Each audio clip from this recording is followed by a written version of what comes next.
Daylight saving time.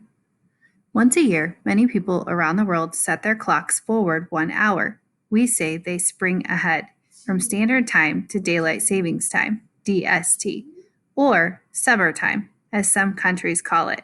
The purpose of DST is to get the most use of daylight hours. Countries closer to the North and South Poles have more daylight during the summer.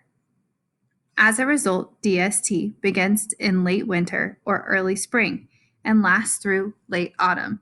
Not all countries observe DST. For example, countries near the equator have a similar number of daylight hours year round, so DST is not needed. Other countries, such as China, Japan, India, choose not to observe it. Benjamin Franklin, a United States statesman and inventor, introduced the idea of maximizing daylight hours in 1784. In an amusing letter to the editors of a Paris newspaper, Mr. Franklin wrote that he awoke one summer morning at 6 a.m. by accident to find his room full of sunlight. He was shocked to discover how early the sun rose in the summer. He reasoned that if he woke up earlier on summer mornings, he could use sunlight to work during the extra daylight hours. This would save him the cost of the candles that he would use working the same number of hours at night. Others were more serious about the idea. In the early 1900s, Englishman William Willett tried to convince Parliament to support his idea of moving clocks forward during the summer so that people could enjoy daylight to the fullest. Countries such as United States, Great Britain, and Germany adopted DST during World War I to save on fuel and electricity costs. President Franklin Roosevelt ordered the DST to be observed year-round in the United States during World War II to conserve energy.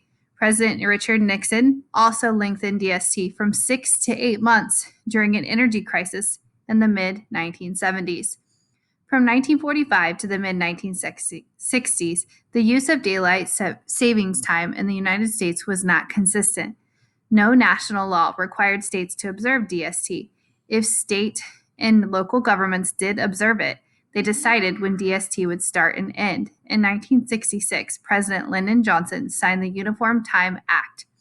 Although this law did not require states to observe DST, it did provide official start and end dates the last Sunday of April through the last Sunday of October. For those states that did, these dates were in place until 1986.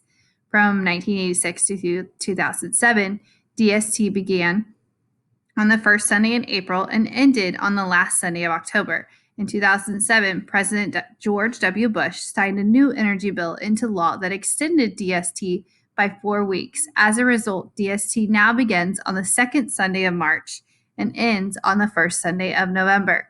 DST begins at 2 a.m. in the United States.